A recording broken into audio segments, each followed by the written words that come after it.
Hi guys, and welcome to another video. KTM has confirmed that it will be rolling out a new lightweight parallel twin engine range of street bikes.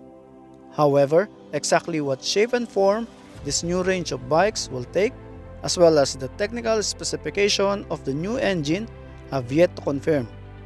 For a few years now, KTM's Hotshot 390 Duke has received critical global acclaim. The same can be said for the RC390 and more recently the 390 Adventure, both of which receiving generally positive feedback. This is largely in part due to the 390 range of motorcycles, affordable price point, and impressive performance. With this, KTM has taken the entry-level big bike segment a notch higher by confirming the development of the 490 platform. With the 500cc parallel twin engine at its heart, the 490 range of bikes will likely slot right in between the 390 singles and the 790 twins. KTM has confirmed the development of the 490 series of engines is currently ongoing and will be 100% developed in Pune, India at Bajaj R&D Center. After all, KTM is partly owned by Bajaj.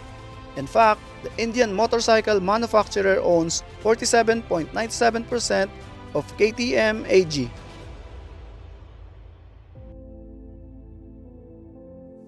So, just how punchy will the new engine be? Will it be as peppy as the 373cc single we've grown to love so much? Unfortunately, the exact specification of the new 500cc parallel twin have yet to confirm. Reports suggest that it will likely to have the same configuration as that of the 790 bikes. So, we could soon have 490 Duke with a 75-degree crankshaft.